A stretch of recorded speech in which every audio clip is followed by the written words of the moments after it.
Este programa especial y diferente al formato regular de Gracia a Vosotros, en la traducción simultánea de un sermón predicado en la conferencia Fuego Extraño, llevada a cabo del 16 al 18 de octubre del año 2013, en la iglesia del pastor John MacArthur. Y estamos hablando de un tema en la conferencia esta semana, el tema del movimiento carismático contemporáneo, usando el título de Fuego Extraño. Y esta ha sido una preocupación para mí durante muchos años, una preocupación durante muchas décadas. Puedes remontarte a los primeros años de mi ministerio, cuando comencé el ministerio, y vi el principio de este movimiento y estaba profundamente preocupado. A lo largo de los años, he hablado de esto desde el púlpito 40 años atrás en una serie acerca del movimiento carismático, acerca de los temas que estaban prácticamente vivos en el movimiento. Un libro acerca de los carismáticos siguió unos años después. Otro libro, Caos Carismático, más series, más atención dada a esto, para tratar de ayudar a nuestra congregación a ejercer discernimiento. Cuando la gente me pregunta, ¿cuál es el problema más serio en la iglesia? Siempre digo lo mismo. El problema es discernimiento, esto es falta de discernimiento. Ese es el problema más grande que hay en la iglesia, porque si no puedes discernir la verdad con la palabra de Dios en tu mano, con la Biblia en tu mano, y no puedes discernir la verdad, puedes morir de 1000 herejías. Es como tener sida espiritual. La gente que tiene un sistema de defensa deficiente puede morir de 1000 enfermedades. Y la iglesia puede morir de 1000 herejías si no puede ejercer discernimiento. Este siempre es el punto de fondo. Este siempre es el problema. Y parte de la responsabilidad del ministerio es el aspecto positivo de instruir con mucha paciencia, como Pablo le dijo a Timoteo. Pero por otro lado tenemos que reprender, redarguir, reprender y exhortar y usar la palabra de Dios para hacer eso. Ejercer discernimiento se encuentra en el corazón mismo de la vida cristiana, porque la vida cristiana es un reflejo del pensamiento cristiano. Y el pensamiento cristiano debe estar arraigado en la doctrina sana, y allí es donde comienza el discernimiento. Es evidente que gran parte del cristianismo profesante carece de discernimiento.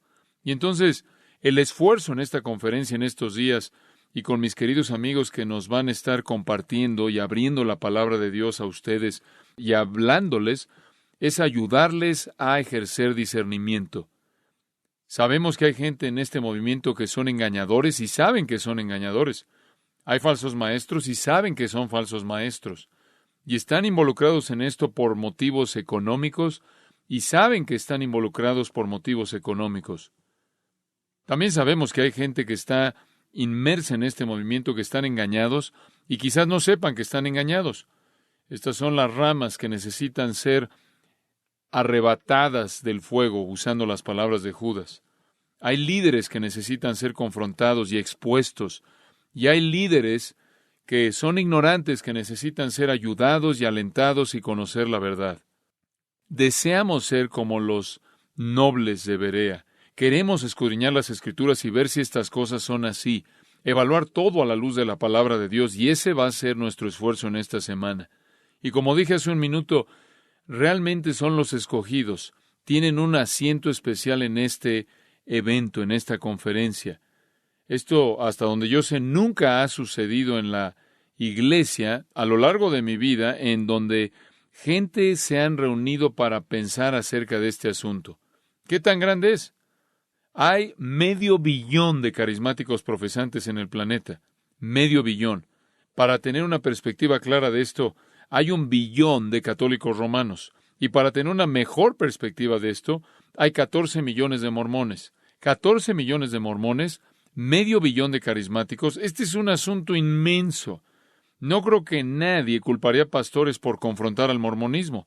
Y deberían hacerlo con una perspectiva falsa de Dios, un concepto falso de Dios, un concepto falso de Cristo, un concepto falso de la salvación. ¿Por qué es que nos hemos rehusado tanto a confrontar este movimiento tan grande que ha cautivado a 500 millones y más de personas? Entonces, lo que vamos a hacer en estos días, mientras estamos juntos es hacerlo fielmente, hacerlo amorosamente, hacerlo compasivamente, pero hacerlo de una manera muy directa que te va a ayudar a entender los asuntos que están en juego para que puedas ejercer discernimiento. Y entonces se puedan convertir en una fuerza, un movimiento, un grupo de personas que puedan ayudar a otras personas a ver la luz. Y quiero que abran sus Biblias en Levítico capítulo 10. Levítico capítulo 10 es en donde encontramos la porción de las Escrituras que es la fuente del título de la conferencia, Fuego Extraño. El deber más elevado y el privilegio más elevado, la conducta más esencial y la responsabilidad suprema para la humanidad es adorar a Dios. Permítanme repetir eso porque quizás estaban distraídos buscando el pasaje en su Biblia. El deber más elevado, el privilegio más elevado, la conducta más esencial y la responsabilidad suprema de la humanidad es adorar a Dios. El Padre busca verdaderos adoradores, creyentes en el Evangelio, en el Señor Jesucristo. Ellos son los verdaderos adoradores. Entonces, nuestro deber y privilegio y prioridad eternos son la adoración. De hecho, cualquier vistazo que vemos al cielo en el libro de Apocalipsis revelará que todos los que están ahí, tanto santos como ángeles, están glorificando a Dios dándole honra. La actividad más seria que jamás alguien hará es la adoración. La actividad más seria que cualquier persona llevará a cabo es adorar. Y no solo en el cielo, sino también en la tierra. Cuando te congregas y dices que es con el propósito de adorar a Dios, acabas de pronunciar sobre ti mismo una urgencia y una severidad y una seriedad de la actividad misma en la cual te involucras. Nada es más serio que la adoración. Y me temo que en nuestra cultura la adoración se ha vuelto frívola, superficial, se ha trivializado. Esta es la actividad más seria. Esta es la actividad más seria que cualquier persona jamás realizará, adorar a Dios. Somos llamados a adorar en espíritu, esto significa con nuestras emociones y con nuestras facultades humanas. Pero también debemos adorar en verdad, y esto es conforme a las Escrituras reveladas. Debemos adorar con todo nuestro corazón, alma, mente y fuerzas. Debemos adorar en amor porque debemos amar a Dios con todo nuestro corazón, alma, mente y fuerzas. El ser entero, todo lo que somos, debe estar inmerso en adoración amorosa de Dios conforme a su verdad revelada. Y Dios estableció la adoración en Israel ahí en el libro de Levítico. Los primeros líderes de adoración que vinieron delante de Dios representando al pueblo eran sacerdotes. Y realmente comenzó de manera oficial con Aarón en la economía de Israel. Y él va a ser la cabeza de una familia sacerdotal y van a tener la responsabilidad de ser los líderes de adoración para el pueblo de Dios. En el capítulo 9 de Levítico, Aarón ofrece un sacrificio para el pueblo de Dios de acuerdo con la prescripción de Dios. A Aarón se le dijo que Dios respondería positivamente cuando él ofreciera un sacrificio de acuerdo con el mandato que Dios había dado. En el capítulo 9 de Levítico y versículo 6, Moisés dijo, esto es lo que mandó Jehová. Hacedlo, y la gloria de Jehová se os aparecerá. Y dijo Moisés a Aarón, acércate al altar y haz tu expiación y tu holocausto, y haz la reconciliación por ti y por el pueblo, haz también la ofrenda del pueblo, y haz la reconciliación por ellos, como ha mandado Jehová. Dios había dado un mandato, y Aarón debía seguir ese mandato y realizar esa ofrenda, presentar esa ofrenda. Y si él lo hacía conforme al plan que Dios había revelado, la gloria del Señor aparecería como respuesta. Si pasas ahí al versículo 22 de ese mismo capítulo, nos dice, después alzó Aarón sus manos hacia el pueblo y lo bendijo, y después de hacer la expiación, el holocausto y el sacrificio de paz, descendió. Y entraron Moisés y Aarón en el tabernáculo de reunión, y salieron y bendijeron al pueblo, y la gloria de Jehová se apareció a todo el pueblo. Y salió fuego de delante de Jehová, y consumió el holocausto con las grosuras sobre el altar. Y viéndolo todo el pueblo, alabaron y se postraron sobre sus rostros. Aarón hizo lo que se le dijo, y lo que Dios prometió sucedió. Si él hacía lo que Dios le dijo que hiciera en la ofrenda del sacrificio, la gloria de Dios aparecería. Hizo eso la gloria del Señor. Versículo 23, apareció a todo el pueblo, y después Dios envió fuego para consumir el sacrificio, porque Dios quedó agradado con ese sacrificio. Eso nos lleva al capítulo 10. Nadab y Abiú, hijos de Aarón, tomaron cada uno su incensario y pusieron en ellos fuego, sobre el cual pusieron incienso, y ofrecieron delante de Jehová fuego extraño que él nunca les mandó. Y salió fuego de delante de Jehová y los quemó, y murieron delante de Jehová. Entonces dijo Moisés a Aarón: esto es lo que habló Jehová, diciendo: en los que a mí se acercan me santificaré, y en presencia de todo el pueblo seré glorificado. Y Aarón cayó. Él acababa de ver a sus 2 hijos incinerados. Y llamó Moisés a Misael y a Elzafán, hijos de Uziel, tío de Aarón, y les dijo: acercaos y sacad a vuestros hermanos de delante del santuario, fuera del campamento. Y aquí los vemos, versículo 5. Y ellos se acercaron y los sacaron con sus túnicas fuera del campamento, como dijo Moisés.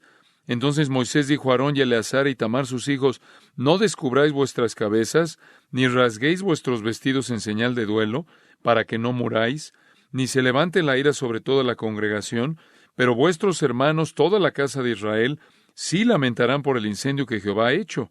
Ni saldréis de la puerta del tabernáculo de reunión, porque moriréis, por cuanto el aceite de la unción de Jehová está sobre vosotros. Y ellos hicieron conforme al dicho de Moisés. Y Jehová habló a Aarón diciendo: tú y tus hijos contigo no beberéis vino ni sidra cuando entréis en el tabernáculo de reunión, para que no muráis. Estatuto perpetuo será para vuestras generaciones, para poder discernir entre lo santo y lo profano, y entre lo inmundo y lo limpio, y para enseñar a los hijos de Israel todos los estatutos que Jehová les ha dicho por medio de Moisés. Aarón fue obediente y Dios consumió el sacrificio. Sus 2 hijos fueron desobedientes y Dios los consumió a ellos. No quiero entrar a todos los detalles de esto. Es suficiente decir que cuando tú vienes delante del Señor, más vale que honres al Señor. Más vale que vengas de una manera que es coherente con su voluntad y revelación. Esto es lo que significa adorar en verdad. Ahora, los hijos de Aarón eran hombres muy honrados, muy respetados. Eran sacerdotes del Dios verdadero. El mayor era prácticamente el que estaba en línea para asumir la responsabilidad de sumo sacerdote. Era el siguiente: Moisés era su tío. Sus nombres aparecen encabezando la lista de los nobles de Israel en Éxodo 24. Eran hombres muy respetados. Fuera de Abraham y Moisés, son los únicos que se nombran en las Escrituras por primera vez que las Escrituras se refieren a los líderes de Israel.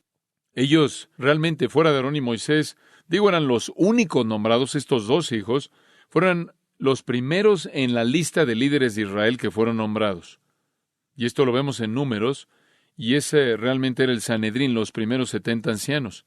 No eran siniestros, no eran malos, no eran usurpadores, eran hombres honrados. Con los 70 se les dio el privilegio de subir a Sinaí, en parte, para ver a distancia cómo Dios le hablaba a Moisés. Este fue un gran privilegio porque al pueblo no se le permitió acercarse al monte. Inclusive a los animales no se les permitió acercarse al monte, de acuerdo con Éxodo capítulo 19. Todos tenían que quedarse muy, muy lejos. La gente lejos en el desierto, viendo el fuego y viendo el humo en el monte, mientras Nadab y Abiú se les invitó que subieran. Y de acuerdo con Éxodo 24, vieron a Dios y comieron y bebieron. Fueron hombres privilegiados, cercanos a Dios más que cualquier otra persona. Solo Moisés habría sido considerado más cercano a Dios. Parecían tan seguros, tan seguros. Y después sucedió, versículo 2, y salió fuego de delante de Jehová, y los quemó, y murieron delante de Jehová. Entonces dijo Moisés a Aarón: Esto es lo que habló Jehová diciendo.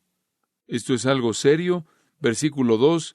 Ellos ofrecieron fuego extraño que nunca les mandó. Y no sabemos en particular qué es el fuego extraño. Creo que la mejor suposición es que es fuego de otra fuente que no era el altar de bronce requerido que Dios mismo del cielo había encendido. Ellos debían tomar ese fuego del altar de bronce, el cual Dios personalmente había encendido de una manera sobrenatural. Obviamente trajeron fuego de algún otro lugar, alguna otra fuente. Podría parecer como algo no importante, algo insignificante. Podría parecer a la generación carnal, casual, que busca satisfacerse a sí misma, superficial, una generación como la nuestra, que realmente esta es una reacción excesiva, excesivamente severa. Bueno, ¿por qué? ¿Por qué le importa a Dios de dónde venga el fuego? ¿Acaso ese no es un detalle insignificante? No obstante, podría haber habido algo más que eso. No fue un detalle insignificante para Dios y podría haber habido algo más atrás en esto. El hecho que allí en el versículo 9 se le instruye a Aarón que no beba vino ni sidra cuando entréis en el tabernáculo de reunión para que no muráis. Entonces esto puede indicar que de hecho estaban en estado de ebriedad, estaban borrachos, no estaban en control de sus pensamientos, y esto llevó a su menosprecio blasfemo hacia la prescripción que Dios había ordenado. El mismo fuego que prendió, que encendió el sacrificio en el Nuevo 24, los consumió como antorcha en el capítulo 10. Esto es algo sobrio y esto es algo aterrador. Esto nos recuerda a Dios matando a Ananías y a Zafira en frente de la congregación en Hechos 5 porque mintieron al Espíritu Santo acerca de cuánto dinero tenían cuando vendieron su propiedad. Y esto también le podría parecer a una cultura casual, a una cultura carnal, como una reacción excesiva. Pero permítanme decirles de una manera simple algo. Los crímenes más serios en contra de Dios ocurren en la adoración corrupta. Las señales más serias, los crímenes más serios más bien, en contra de Dios, ocurren en la adoración corrupta. Pasen conmigo, si son tan amables, por un minuto, de regreso al capítulo 32 de Éxodo. Éxodo capítulo 32. Tengo tantas cosas que decir que vamos a acelerar aquí el paso y resumir. Pero yo sé que recuerdan la historia de Éxodo capítulo 32 porque es la historia del becerro de oro. Versículo 4 de ese capítulo, este es Aarón que ha guiado esto. Él prácticamente los tomó de las manos de ellos y le dio forma con buril e hizo de ello un becerro de fundición. Entonces dijeron: Israel, estos son tus dioses que te sacaron de la tierra de Egipto. El becerro de oro era una representación falsa del Dios verdadero. Y el pueblo, como nos dice en el versículo 6, al día siguiente madrugaron y ofrecieron holocaustos y presentaron ofrendas de paz. Y se sentó el pueblo a comer y a beber y se levantó a regocijarse. Estaban adorando al Dios verdadero en una forma falsa, transformando la gloria de Dios en una representación falsa, una imagen falsa. Y ustedes saben cómo siguió la historia. Fue un desastre para ellos. Hubo prácticamente una matanza masiva.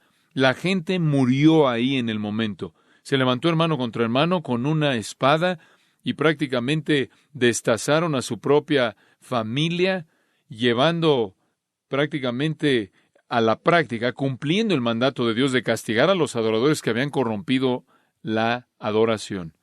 Y quiero repetir eso de nuevo. Los crímenes más serios jamás cometidos en contra de Dios son cometidos en la adoración corrupta. Y eso nos lleva al punto en donde necesitamos decir que el movimiento carismático continuamente deshonra a Dios en sus formas falsas de adoración. Deshonra al Padre, deshonra al Hijo, pero de manera más específica, deshonra al Espíritu Santo, con ideas irreverentes, acciones irreverentes, creencias falsas, declaraciones falsas, promesas falsas, conductas carnales. Todas estas cosas son atribuidas al Espíritu Santo, pero son una deshonra a aquel con el cual se están identificando. Es más fuego extraño y lo triste es que es justificación para juicio. es justificación para juicio. Cuando estaba hablando de esto hace algunos meses atrás a nuestra iglesia, dije que era algo severo.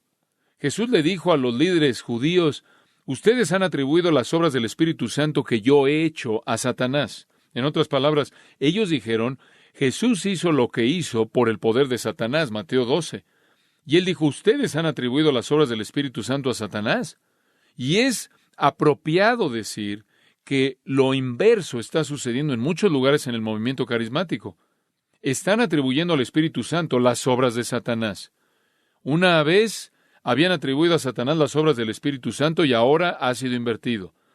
Dios el Padre, Dios el Hijo, Dios el Espíritu Santo, el Dios Trino, no es alguien con quien debes jugar. Es peligroso para todos los que ofrecen fuego extraño. Es peligroso para todos los que ofrecen adoración corrupta. Es peligroso declarar cosas que el Espíritu Santo no ha hecho, no ha dicho, cosas en las que no participa y decir que son obras del Espíritu Santo. Esto no es algo insignificante, sino que es una deshonra radical, seria, al tratar al Espíritu Santo de esta manera y aparentemente la gente no lo ve. El otro día estaba viendo algo de la conducta que se lleva a cabo entre hindús que son parte de lo que es llamado la secta Kundalini. La secta Kundalini, el grupo Kundalini, tienen ciertos movimientos corporales que parecen quizás ser mejor explicados por posesión demoníaca. Y prácticamente son los movimientos corporales idénticos que encontramos en personas en el movimiento carismático, en las conductas extremas que vemos en los supuestos avivamientos. Esto es paganismo. Esta es la obra de Satanás. Esta es la obra del reino de las tinieblas y no debe ser atribuida al Espíritu Santo. Es algo trágico. En ciertas maneras es tan ridículo que te podrías reír de esto. Es algo trágico y es una ironía agonizante, francamente, que aquellos que dicen estar más entregados, aquellos que dicen tener la mayor devoción al Espíritu Santo, aquellos que dicen disfrutar de su poder, aquellos que dicen estar experimentando su presencia, están siguiendo patrones que blasfeman su nombre y que son iguales a los de aquellos que están involucrados con demonios. Atribuirle al Espíritu Santo obras que Él no hizo, palabras que Él no dijo, experiencias que Él no lleva a cabo, es un crimen muy serio, un crimen muy serio. En algunas maneras, los carismáticos han aventado sus fantasías al fuego extraño de la experiencia mística y el poder demoníaco y adoran al Dios falso que salió de esto. ¿Estoy acaso desacreditando a toda persona en el movimiento? No. Creo que hay gente en el movimiento que desean adorar a Dios de una manera correcta, de una manera verdadera. Pueden estar atrapados en esta adoración falsa también porque la intención no es suficiente. El movimiento en sí mismo, escucha con atención, no ofrece nada de adoración verdadera. ¿Puedo repetir eso? El movimiento en sí mismo no nos ha traído nada para enriquecer la verdadera adoración. ¿Por qué digo eso? Porque el movimiento carismático como tal no ha contribuido a la claridad bíblica, no ha contribuido a la interpretación bíblica, no ha contribuido a la doctrina sana. Hemos tenido una interpretación bíblica precisa mucho antes de que el movimiento carismático comenzara. Hemos tenido doctrina fuerte mucho antes de que el movimiento carismático sucediera. Nos remontamos al pasado en la historia y hemos tenido un flujo constante de hombres fieles, remontándonos hasta los apóstoles, un flujo, una corriente clara de verdad que nos da un entendimiento rico y pleno de la palabra de Dios. Esa es la razón por la que un cristiano en la actualidad puede regresar y leer a los apóstoles y después regresar y leer a los reformadores y leer a los puritanos y seguir el flujo de verdad a lo largo de la historia y encontrar riqueza y entendimiento y claridad en todo punto de doctrina, regresando hasta el pasado. Ellos no añadieron nada a eso. Ellos prácticamente trajeron el caos, la confusión, la representación equivocada de Dios y el entendimiento equivocado de la verdad. ¿Acaso algunos en el movimiento carismático creen la verdad? Claro, la creen. ¿Algunos en el movimiento carismático tienen doctrina sana en algunos puntos? La tienen. Pero ninguno de esos entendimientos verdaderos han llegado a ellos a través de ese movimiento. El entendimiento verdadero de puntos doctrinales correctos que tienen siempre han estado ahí en la fila larga de predicadores piadosos y maestros fieles que Dios ha usado para mantener la verdad, para preservar la verdad y mantener a la iglesia en el curso correcto. El movimiento no añade nada a eso.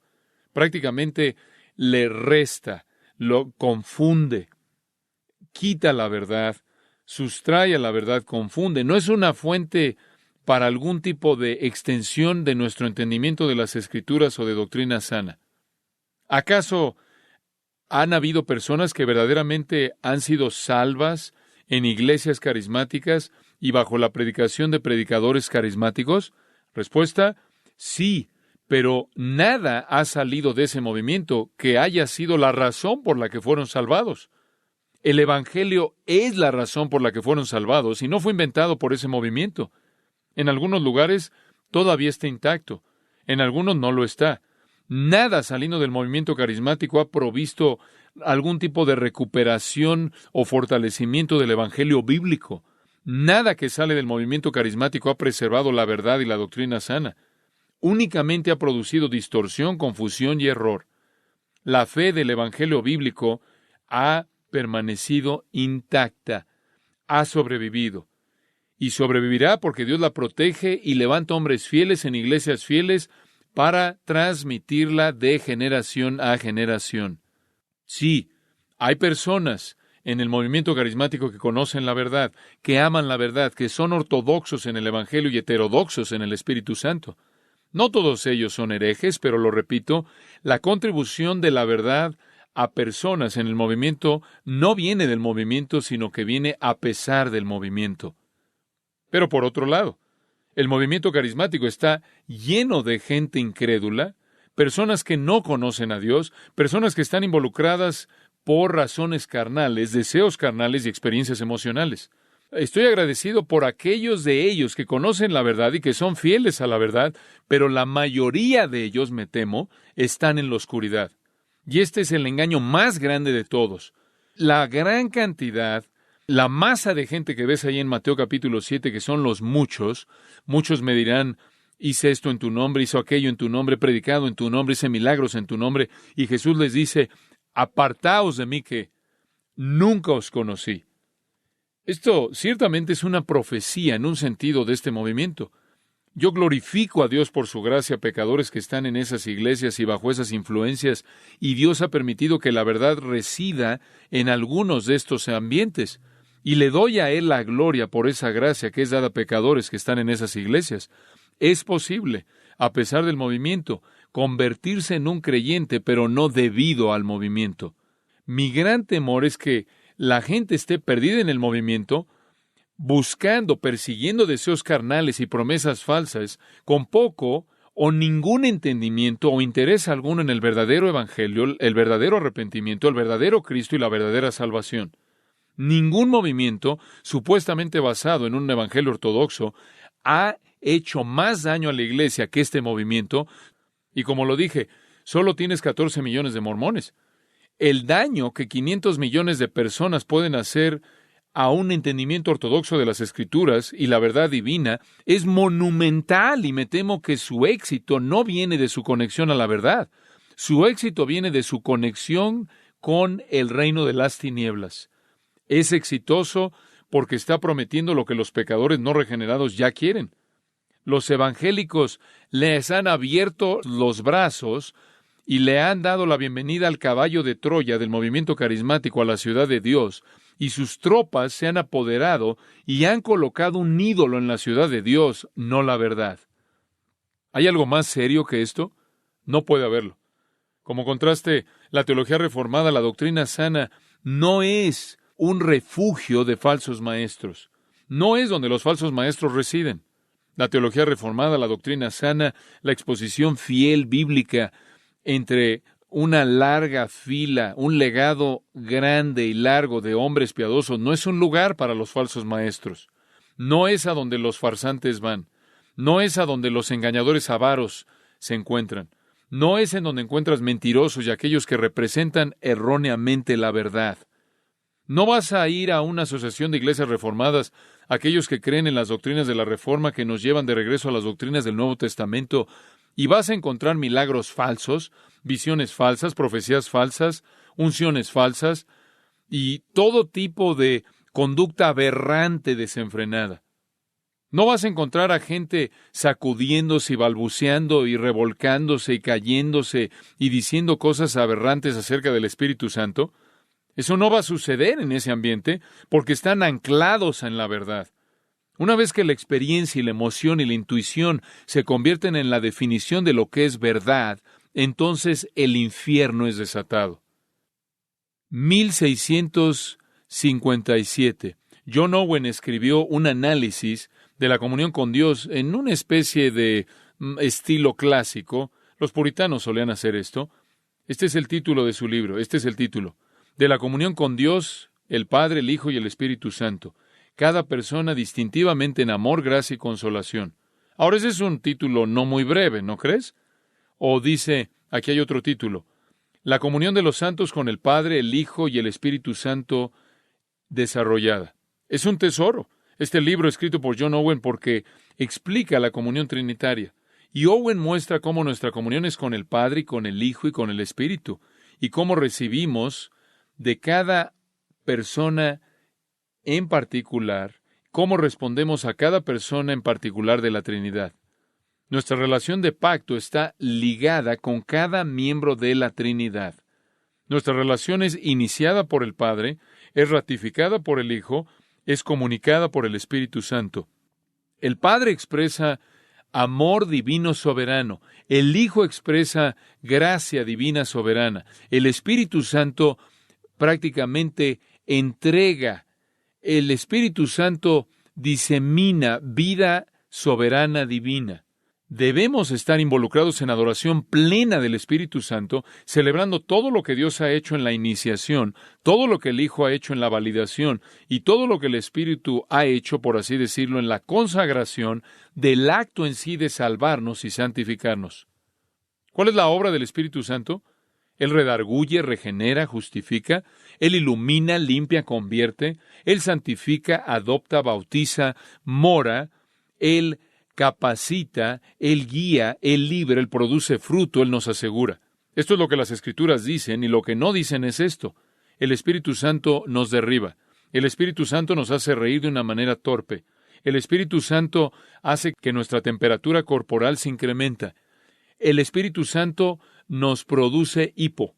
El Espíritu Santo nos produce convulsiones, nos lleva a un estupor, nos hace vernos como si estuviéramos borrachos, nos hace que nos caigamos, nos hace hablar en balbuceo, nos hace producir gemidos, brincar, nos hace revolcarnos. Ridículo, absolutamente ridículo.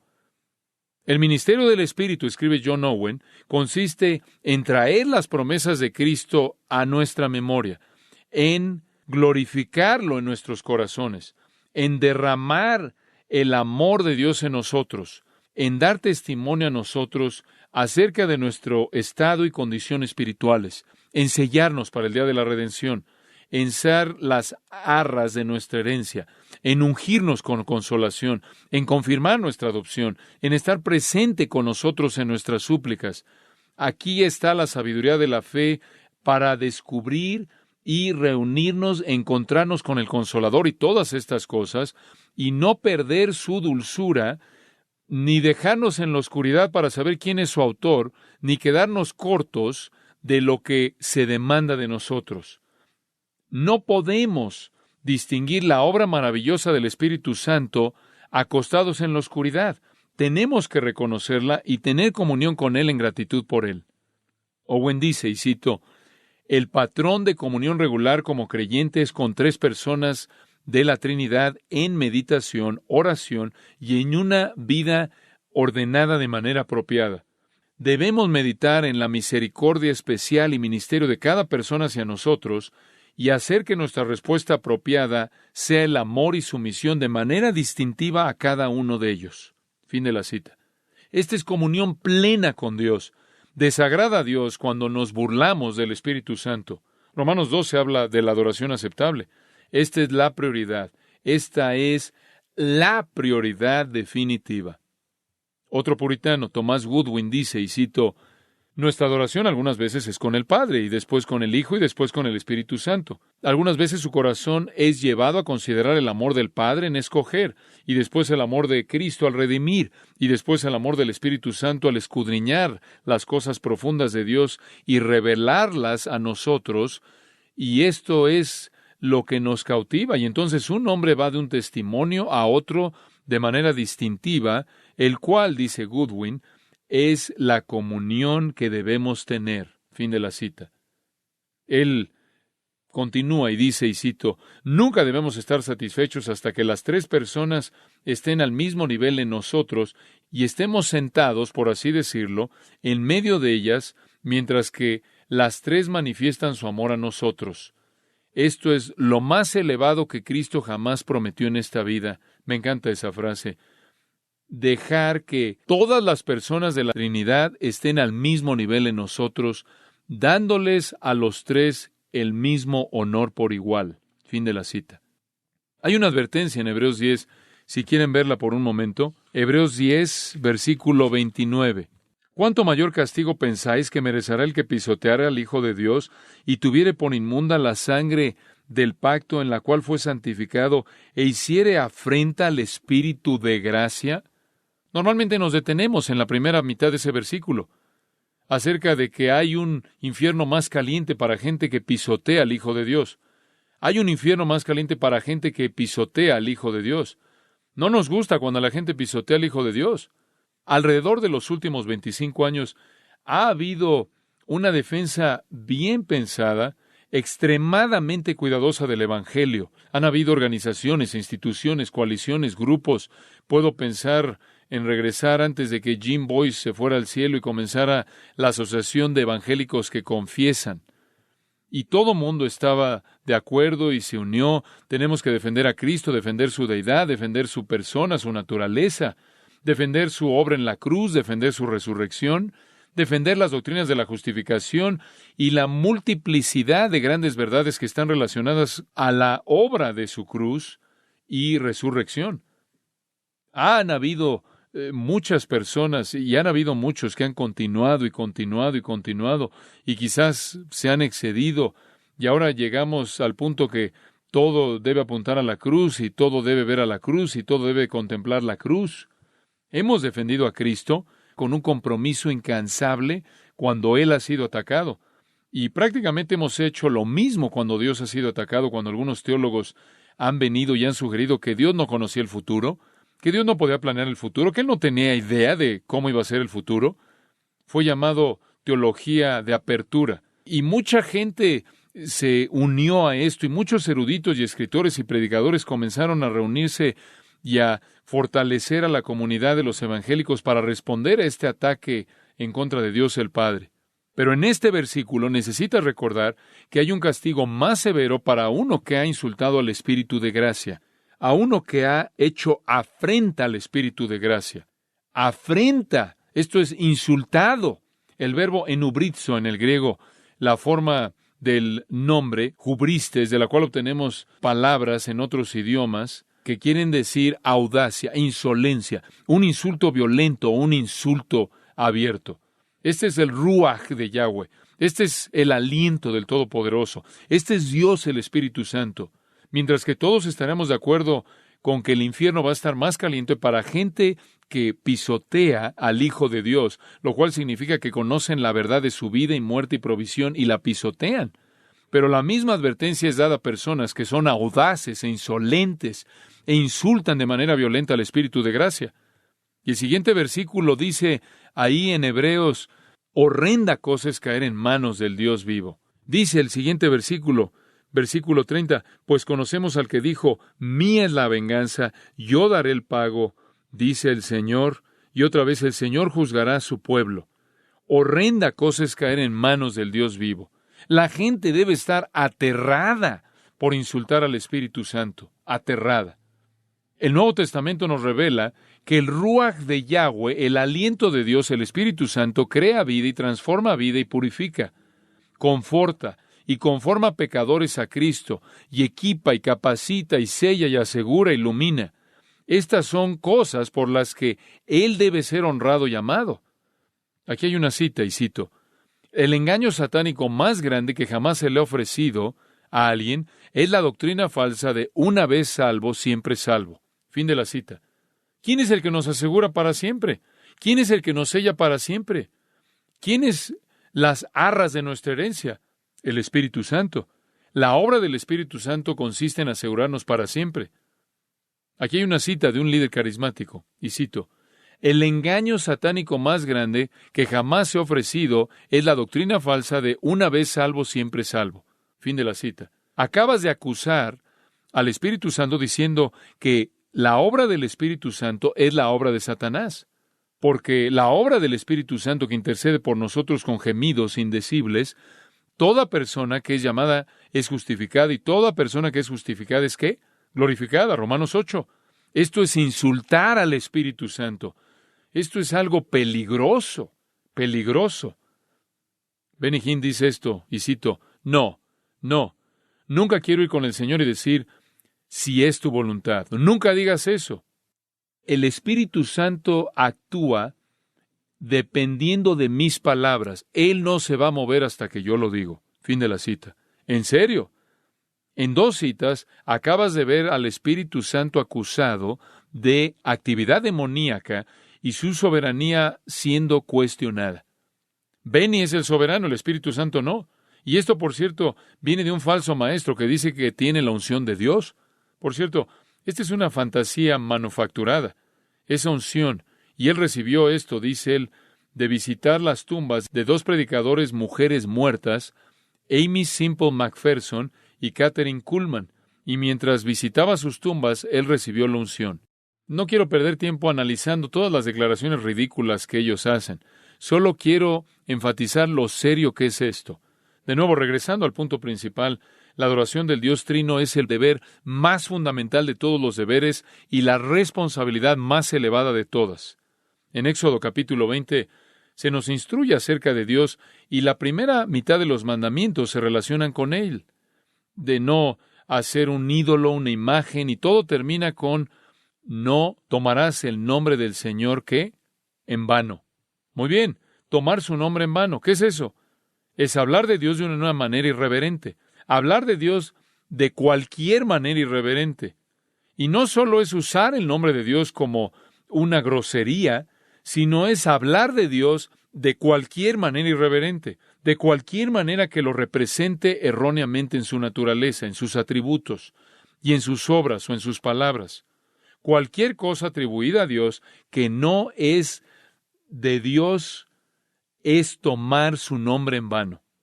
Pensar algo acerca de Dios, concebir algo acerca de Dios, atribuirle algo que no es genuinamente de Él, atribuirle algo que no es una realidad acerca de Él, referirse a Dios como alguien diferente de lo que Él es y asignarle cosas que Él nunca haría, palabras que Él nunca diría, es tomar su nombre en vano.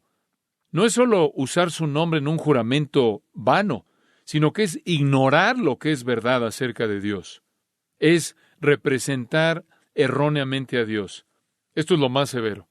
En Deuteronomio 28, en el versículo 58, hay un par de versículos ahí. Deuteronomio 28, versículo 58. Si no cuidares de poner por obra todas las palabras de esta ley que están escritas en este libro, temiendo este nombre glorioso y temible, Jehová tu Dios, entonces Jehová aumentará maravillosamente tus plagas y las plagas de tu descendencia, plagas grandes y permanentes, y enfermedades malignas y duraderas, y traerá sobre ti todos los males de Egipto delante de los cuales temiste, y no te dejarán. Toma el nombre de Dios en vano, y Dios te castigará. Deuteronomio dice, no dejará sin castigo. El que haga eso no se quedará sin ser castigado. Y ¿saben una cosa? Realmente me impresiona que el movimiento ha sobrevivido como lo ha hecho hasta hoy. Simplemente la gente me dice, ¿por qué Dios no mata a estas personas? ¿Por qué no los derriba? Porque por naturaleza es paciente y porque sus propósitos son desconocidos para mí. Yo no sé más acerca de los consejos secretos de Dios que Job supo, y Dios no está obligado a decirme todo, pero sé esto: el crecimiento de el movimiento carismático falso no va a detener la mano de juicio de Dios en el tiempo de Dios. No necesitamos una versión de becerro de oro del Espíritu Santo. No necesitamos un Espíritu Santo falso. Necesitamos al Espíritu Santo que está revelado en las Escrituras, titulado El aliento del Todopoderoso, en Job 33, el Espíritu eterno de Hebreos 9, el Espíritu generoso, buen Espíritu de Salmo 51, el buen Espíritu del Salmo 153, y después todos estos nombres: el Espíritu del Dios viviente, el Espíritu de Dios, el Espíritu del Padre, el Espíritu de Cristo, el Espíritu del Hijo, el Espíritu de vida, el Espíritu de gracia, el Espíritu de sabiduría, el Espíritu de consejo, de poder, de entendimiento, conocimiento y del temor del Señor, el Espíritu de verdad, el Espíritu de santidad, el Espíritu de gloria, el Consolador, y en Lucas 1, el poder del Altísimo. Tan santo como es el Padre y el Hijo, así lo es el Espíritu. Tan soberano como lo son el Padre y el Hijo, así de soberano es el Espíritu. Tan poderoso como lo es el Padre y el Hijo, así de poderoso es el Espíritu. Tan lleno de gracia que es el Padre y el Hijo, así de lleno de gracia es el Espíritu. Igual de amoroso que es el Padre y el Hijo, así lo es el Espíritu, uno en perfección. Y eso simplemente me lleva a decir que estamos aquí para tratar de llamar a la restauración de la verdadera adoración del Espíritu Santo en la iglesia. Es difícil para mí tratar con esto. El celo, si puedo usar las palabras que Jesús usó del salmista, el celo por tu casa me ha consumido. Los vituperios que caen sobre ti han caído sobre mí. Cuando el Espíritu Santo es tan deshonrado, siento el dolor. La iglesia se ha levantado, como dije, para defender al Padre, defender al Hijo. ¿Acaso no se va a levantar para defender al Espíritu Santo? Realmente no hay manera de explicar ese fracaso. El movimiento carismático ha demandado con tanto éxito aceptación en base al amor y a la tolerancia, y ha sido bienvenido, corrompiendo a la iglesia, cultivando emocionalismo al extremo, confundiendo a la gente acerca de la adoración, la oración, la alabanza, la fe, el contentamiento, la humildad, la soberanía y muchísimas otras cosas. Y en otra ocasión, en otra parte de la historia en el pasado, habrían sido rechazados o como heterodoxos o como herejes. Permítanme concluir con algunos pensamientos. Y simplemente para tratar de lavar nuestras mentes de algunas de las cosas negativas que en cierta manera los forcé a que pensaran. Hay un gran tributo al Espíritu de Dios con el que quiero dejarlos, un gran tributo. Un tributo fuera de lo que hemos hablado con respecto de engañadores y falsos maestros, y este es su regalo más grande para nosotros. Y para ello quiero que pasen a Romanos capítulo 8. Romanos capítulo 8. Esta es una porción muy conocida de las Escrituras. Quiero que la vean con una luz fresca. Esta es su obra más grande para nosotros. Vamos a comenzar ahí en el versículo 26. Y de igual manera, el Espíritu nos ayuda en nuestra debilidad. Pues, ¿qué hemos de pedir como conviene? No lo sabemos, pero el Espíritu mismo intercede por nosotros con gemidos indecibles. Mas el que escudriña los corazones sabe cuál es la intención del Espíritu, porque conforme a la voluntad de Dios intercede por los santos. Claro que eso se está refiriendo al Espíritu Santo. Y sabemos que a los que aman a Dios, todas las cosas les ayudan a bien. Esto es, a los que conforme a sus propósitos son llamados. Porque a los que antes conoció, también los predestinó para que fuesen hechos conformes a la imagen de su Hijo, para que Él sea el primogénito entre muchos hermanos. Y a los que predestinó, a estos también llamó. Y a los que llamó, a estos también justificó. Y a los que justificó, a estos también glorificó. Romanos 8 es el capítulo del Espíritu Santo. Todo acerca del Espíritu Santo y su ministerio. Y llega al versículo 26 y el Espíritu Santo nos ayuda en nuestra debilidad. Y lo hace en primer lugar al interceder por nosotros. Él es un intercesor así como Cristo es un intercesor por nosotros. Y Él siempre intercede de acuerdo con la voluntad de Dios porque Él conoce la voluntad de Dios. Como resultado de la obra intercesora del Espíritu Santo, todo obra para bien. Todo obra para bien, para nuestro bien eterno como creyentes. No solo porque Dios lo dice, sino porque el Espíritu Santo se asegura de que suceda. Muy bien. El Espíritu Santo es el que está haciendo que todo obre para nuestro bien. Todo, absolutamente todo. Pero hay otro elemento de esto. ¿Cuál es la esencia de esta bondad? ¿A qué te refieres con que todas las cosas nos ayudan a bien? ¿Cuál es el bien? Versículo 29, aquí está. Aquí está el bien. Porque a los que antes conoció, también los predestinó para que fuesen hechos conformes a la imagen de su Hijo. Ahora, aquí está la obra definitiva del Espíritu Santo, conformarnos a Cristo. Muy bien, el Espíritu Santo lleva a cabo su obra en nosotros de tal manera que todo opere para llegar a una meta definitiva, para llegar a un bien definitivo, y ese bien definitivo es conformidad a la imagen del Hijo de Dios. Y entonces Él se convierte en el preeminente entre muchos que comparten su semejanza. Entonces, ¿qué es lo que el Espíritu Santo quiere hacer en tu vida? Dicho de una manera simple, conformarte ¿a quién? A Cristo, hacerte como Cristo, conformarte a la eikón, la imagen de Cristo. Él lleva a cabo sobre nosotros para hacernos como Jesucristo. Eso es de lo que Pablo habla en Filipenses cuando él dijo, prosigo a la meta. Y dices, bueno, ¿cuál es la meta?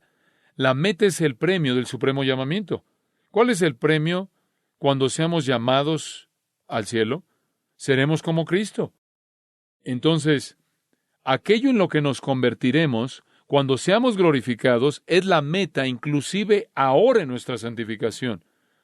Aquello en lo que nos convertiremos, si hemos sido predestinados y llamados y justificados, seremos glorificados, y cuando seamos glorificados, seremos hechos como Cristo. Primera de Juan 3. Seremos como Él porque le veremos tal como Él es. Esa es la meta final, ese es el objetivo final. El Espíritu Santo nos va a llevar ahí. Y mientras tanto, hasta que seamos glorificados y hechos como Cristo, la obra del Espíritu Santo consiste en conformarnos más y más a la imagen de Cristo. Para entender su obra, entonces, necesitamos ver a Cristo. Necesitamos ver a Cristo porque vamos a ver en Cristo, quien es totalmente hombre y totalmente Dios, un retrato de la obra perfecta del Espíritu Santo. ¿Cómo es que el Espíritu Santo llevó a cabo su obra en Cristo? ¿Acaso lo derribó? ¿Lo hizo que se viera como si estuviera borracho? ¿Hizo que se cayera o se revolcara o se riera de manera histérica o ladrara o emitiera algún balbuceo?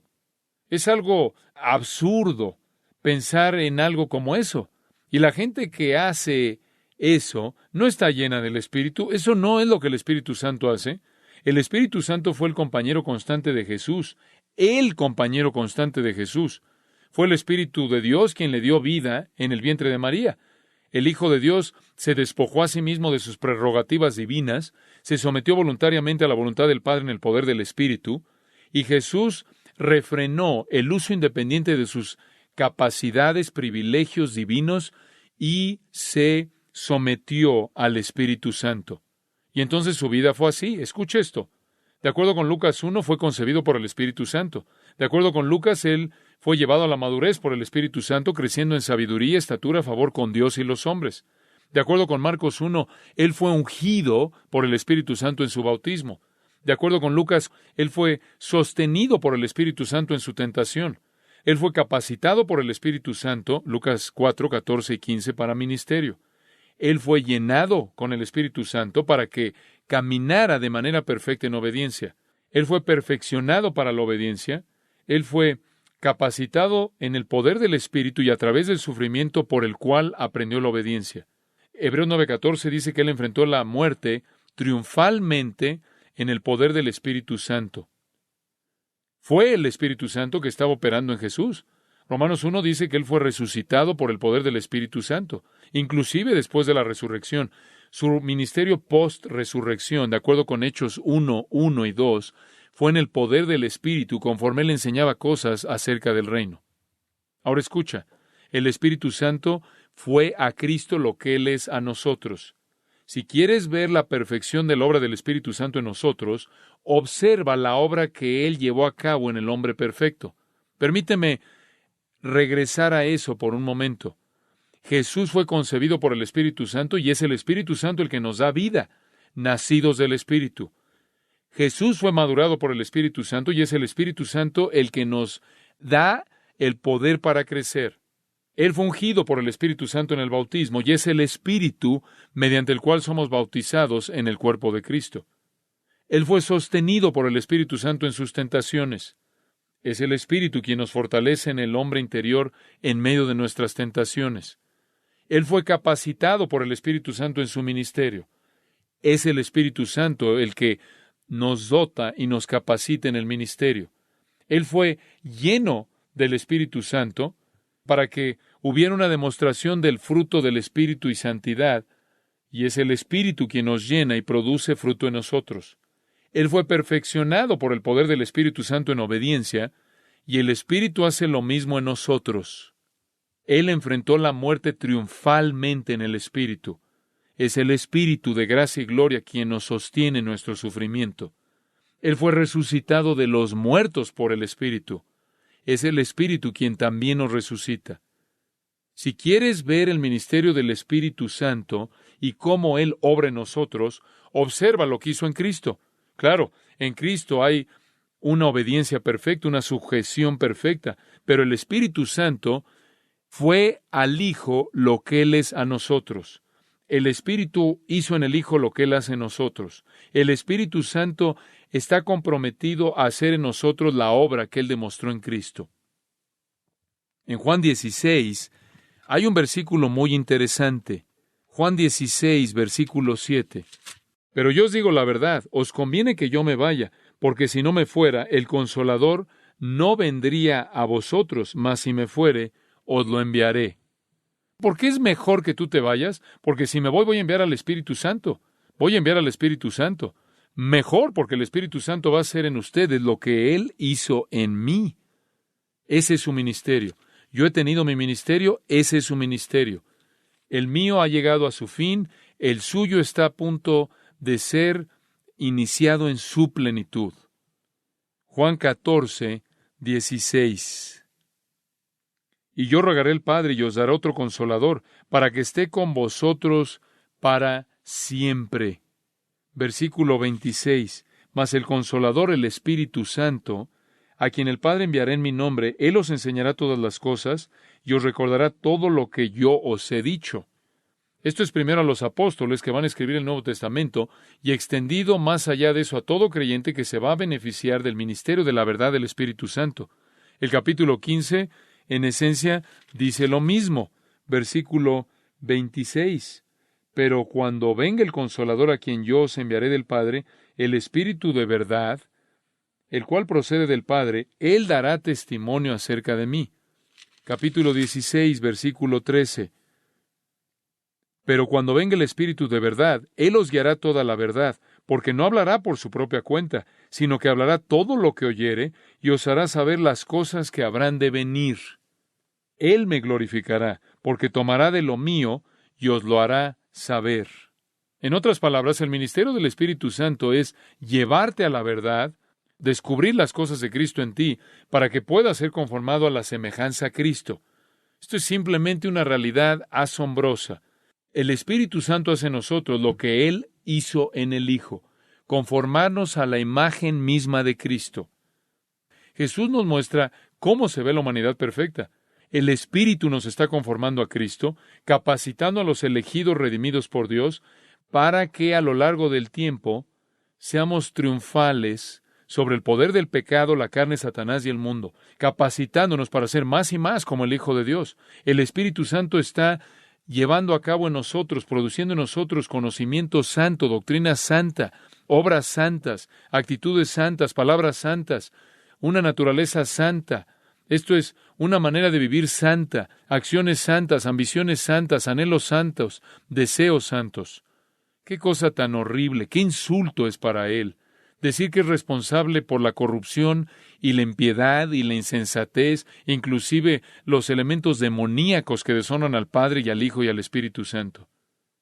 La obra del Espíritu Santo es tomar a portadores corruptos de la imagen de Dios que no pueden glorificar a Dios, en quienes la semejanza divina ha sido tan profundamente distorsionada que todos van a morir eternamente y van a pasar la eternidad en el tormento del infierno sin posibilidad alguna de escape, y tomar a esas personas distorsionadas y llenas de cicatrices y restaurarles a la semejanza a Jesucristo. Comenzaré a creer que la verdad prevalece en el movimiento carismático cuando vea líderes que son las personas más expuestas a sus principios y que se vean más parecidos a Jesucristo. Y puedo ver que realmente sean participantes de la naturaleza divina. Padre, te damos gracias porque hemos podido congregarnos. Gracias por estas amadas personas. Hay un anhelo en sus corazones por la verdad, no por la verdad en sí misma, sino por causa de conocerte a ti, llamarte a ti, servirte a ti, proclamar tu palabra. Sabemos cuál es la verdadera obra del Espíritu Santo, porque tú nos has dicho que en donde veamos semejanza a Cristo, la humildad de Cristo, la mansedumbre de Cristo, la gentileza de Cristo, la bondad de Cristo, la veracidad de Cristo, en donde vemos la palabra de Dios exaltada y honrada, sabemos que el Espíritu Santo está operando. Cuando vemos sacrificio, en donde vemos sacrificio, en donde vemos amor, en donde vemos una pasión por las Sagradas Escrituras, en donde vemos discernimiento y que la verdad reina, sabemos que el Espíritu Santo está obrando. Y bueno, no vemos eso en este movimiento. Y por lo tanto, no podemos concluir que es una obra del Espíritu Santo. Nunca se lo atribuiríamos a Él. Tendríamos temor, siquiera de pensar de hacerlo. Haz que la verdad sea clara, Señor. Haz que la verdad sea clara. Ayúdanos a entender para que seamos medios de ayudar a otros a entender. Gracias por todo lo que has hecho en nosotros. No nos sentimos engañados. No necesitamos estar buscando, persiguiendo algún tipo de estas farsas insensatas. Estamos contentos porque la obra del Espíritu Santo verdaderamente se está desarrollando en creyentes verdaderos. Estamos agradecidos porque experimentamos eso. Está manifestando en nosotros tu amor hacia ti, nuestro amor hacia la verdad, nuestro amor hacia el pueblo de Dios. Estas son cosas producidas por el Espíritu Santo, no solo en lo que amamos, sino en lo que odiamos. Un odio hacia el error, hacia el pecado, hacia la corrupción. No somos perfectos, estamos lejos de ello. Pero amamos lo que amamos y odiamos lo que odiamos debido a la obra del Espíritu Santo en nosotros. Y te damos gracias por ello. Bendecimos tu nombre. Danos una semana maravillosa y cumple en nosotros todo tu placer y cumple en nosotros tu beneplácito. Oramos esto en el nombre de Cristo. Amén. Este ha sido un programa especial producto de una traducción simultánea, predicado en la conferencia Fuego Extraño, llevada a cabo del